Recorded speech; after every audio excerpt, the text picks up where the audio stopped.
सर्वव्यापक राजा राम के दो निवास हैं खास, दिवस ओरछा रहत हैं शयन अयोध्यावास। वैसे तो राम जी के दर से कोई खाली जाता नहीं, खाली लौटता नहीं, लेकिन इतिहास ये बताता है कि ओरछा से जब इस दरबार में कोई आया है तो उसकी गोदी में स्वयं भगवान एक बार आ गए थे, हमारी रानी कुंवर गणेशी।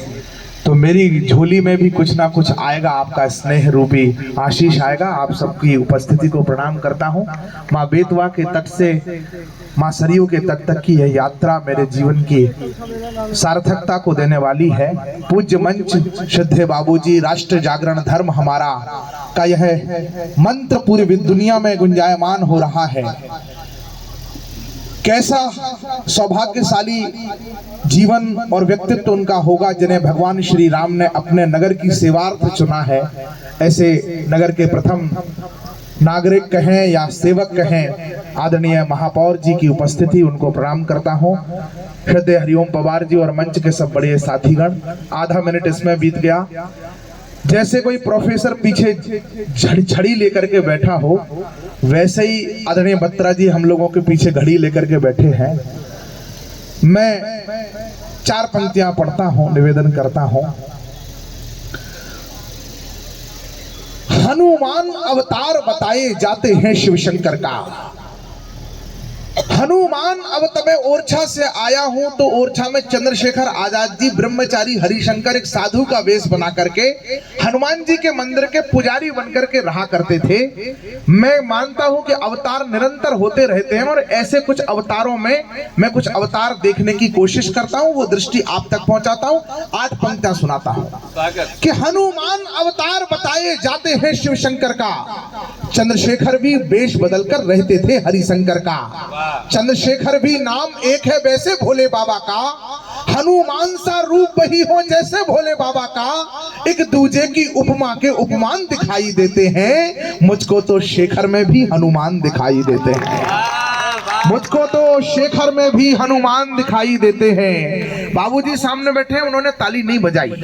वो सोच रहे होंगे कि यार मुझे तो नहीं दिख रहे, ऐसे कैसे दिख रहे हैं। मैं अपने तर्क के समर्थन में 4-6 तर्क आपको देना चाहता हूं। तर्क आप तक पहुंचे तो आपका समर्थन मेरी ओर बढ़े, बस इस विश्वास। मुझको तो शेखर में भी हनुमान दिखाई देते हैं। दोनों अतुलित बलशाली हैं, दोनों ही ब्रह्मचारी हैं, दोनों धरती माता के एक रूप के सेवाधारी हैं। हनुमान जी राम सिया के सुत समान अवतारी थे, हनुमान जी राम सिया के सुत समान अवतारी थे। शेखर जी की मां जगरानी, पिता सीताराम तिवारी थे। हनुमान ने बाल समय में गर्भानु को खाया था, हनुमान ने बाल समय में गर्भानु को खाया था, तो शेखर ने भी अंग्रेजी सत्ता का सूर्य डुबाया था। और ये भी देखो रही है रचना कैसी भाग्य विधाता की, एक ने मुक्ति सीता जी की, एक ने भारत माता की। हनुमान जी ने प्रयाग में ही कलयुग विश्राम लिया, हनुमान जी ने प्रयाग में ही कलयुग विश्राम लिया।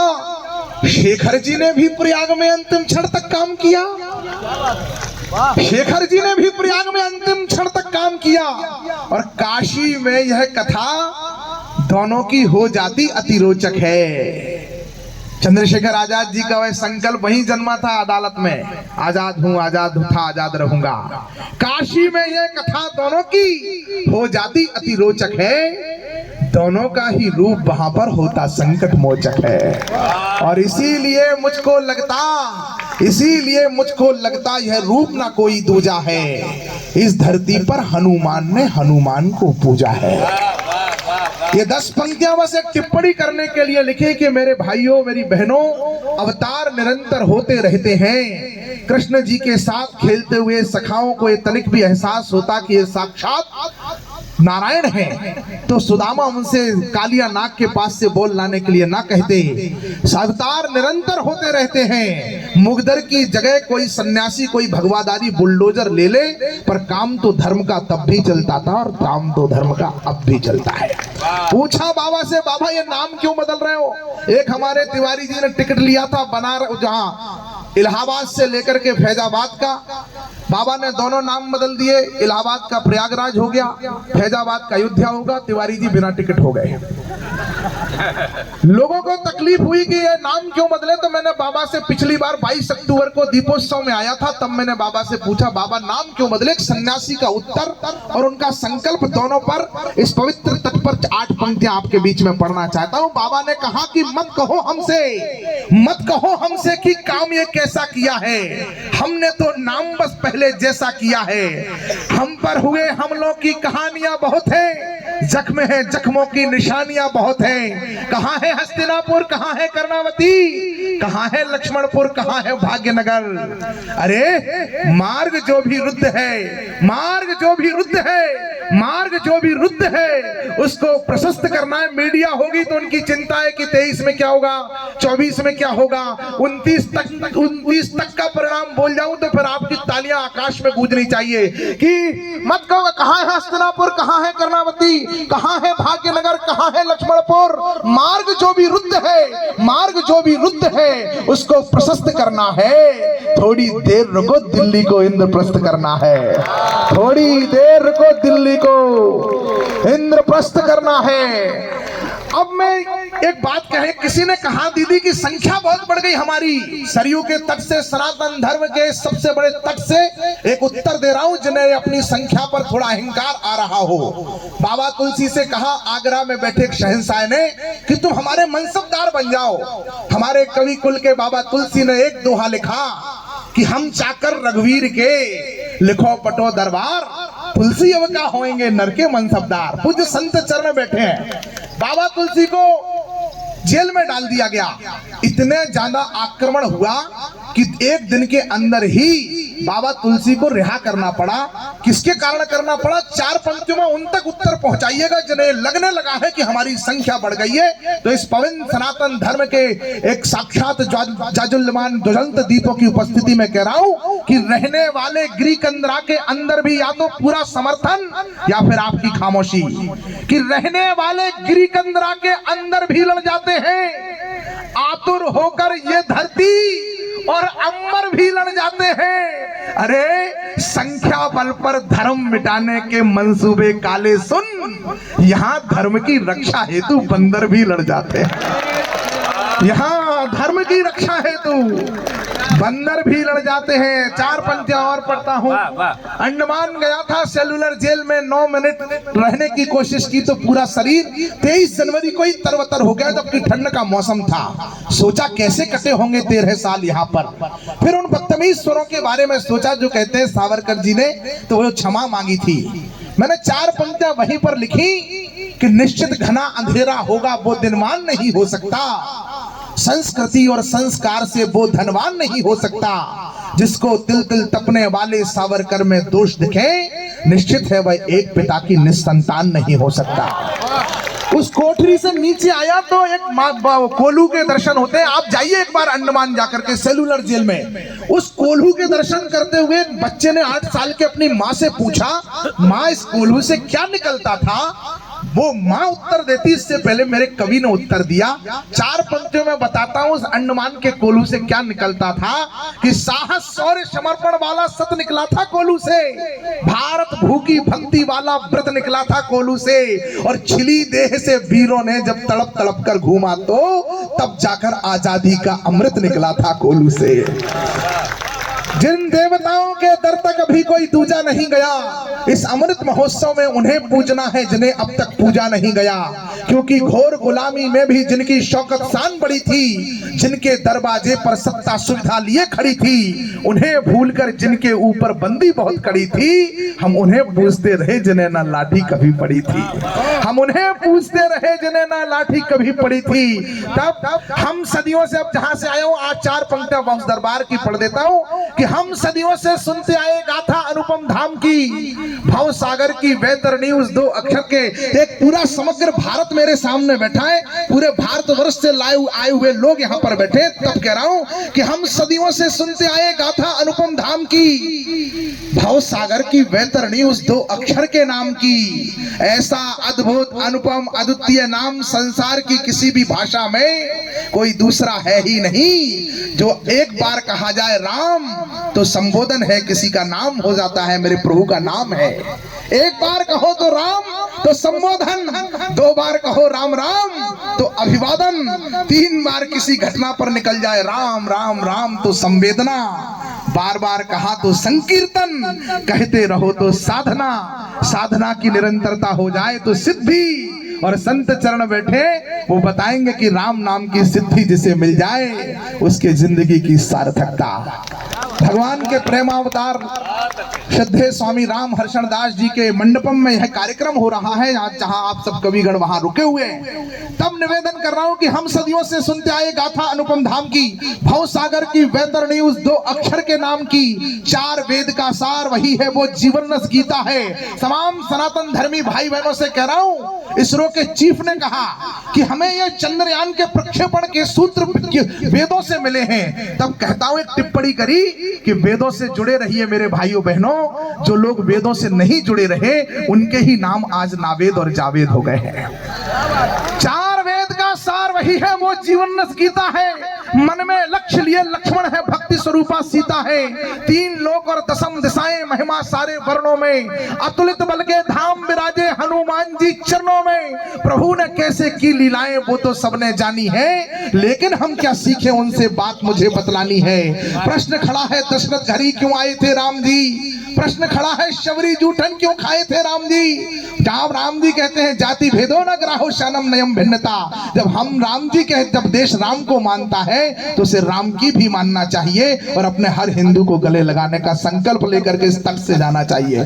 कि प्रश्न खड़ा है शबरी जूठन क्यों खाए थे राम जी, प्रश्न खड़ा है सुविधाओं को क्यों ठुकराया राम ने, चित्रकूट से दंडक बनपत क्यों अपनाया राम ने, उत्तर से दक्षिण तक पैदल क्यों घूमा था राम ने, और अवध की माटी को संग लेकर क्यों चूमा था राम ने।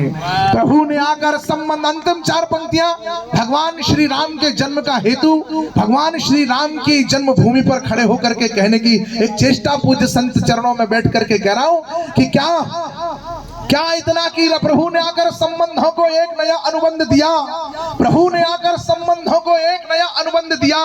त्रेता में हुए राम जी, उसके बाद संसार के सारे रिश्ते जिस दर्पण में देखे गए उस दर्पण का नाम है राम। पुत्र कैसा, राम जैसा, मित्र कैसा, राम जैसा, शिष्य कैसा, राम जैसा, गुरु कैसा, राम जैसा, भक्त कैसा, राम जैसा, भगवान कैसा, राम जैसा, राजा कैसा, राम जैसा, नागरिक कैसा, राम जैसा। और किसी ने रावण के कान में पूछ लिया शत्रु कैसा, वो भी बोला। प्रभु ने आकर संबंधों को एक नया अनुबंध दिया। ये बाबूजी ने ताली नहीं बजाए, सोच रहे होंगे शत्रु कैसे राम जैसा।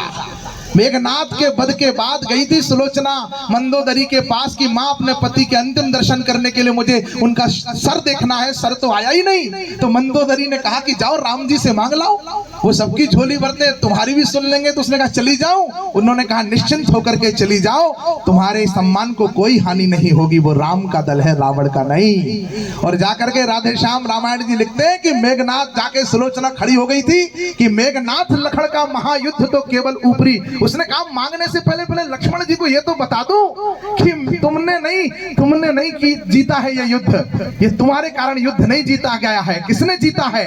तो उसने पहले लक्ष्मण जी को कहा कि मेघनाथ लखड़ का महायुद्ध तो केवल ऊपरी पर्दा था, वास्तव में तो सतियों का सत उस महासमर में लड़ता था। जो अवधपुरी में बैठी है उस तपस्या से रण था मेरा, निज पति को रक्षित रखूंगी ये महाकठिन प्रण था मेरा। पर पति तो उसके साथी थे जो पर पत्नी हर लाया है, बस इसी एक दुर्बलता ने मुझको यह दिन दिखलाया है। मैं तो इस ओर अकेली थी, उस ओर साथ में सीता है, इसीलिए प्रमिला से यह रण उर्मिला सती ने जीता। पति का कर सर से, फिर मांगा उसने राम जी से सर, पति का कर सर से विधा हुआ आकाश मार्ग से आया है। उसने ही पृथ्वी पर लिखकर पति का पता बताया है। संकेत उसी का पाकर में, संदेश उसी का पाकर में, अपना धन मांग रही तुमसे दोनों ही कर फैलाकर में। अखिल ब्रह्मांड नायक भगवान श्री राम सारा ब्रह्मांड जिनके चरणों में झुकता है, सुलोचना को उत्तर देते हैं। उस उत्तर में मेरे तर्क का समर्थन हो जाएगा कि शत्रु भी राम जैसा। राम जी के चरणों में सारा ब्रह्मांड झुकता है और राम जी उत्तर देते हैं सुलोचना को कि तुमको कर सकता कौन मना, तुम निश्चर कुल की दारा हो, लंका के मरु जंगल में सुरसर की पावन धारा हो। सत का प्रभाव पड़ता ही है, सत का प्रभाव पड़ता ही है, कब किसके रोके रुकता है। तुम इतने ऊंचे पद पर हो, राघव का मस्तक झुकता है।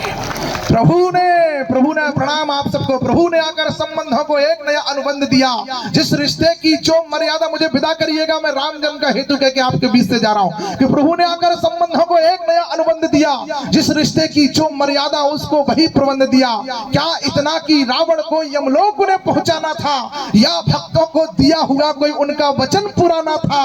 पर भक्तों की झोली तो वो पल में ही भर सकते थे और सीधे लंका में जाकर रावण वध कर सकते थे।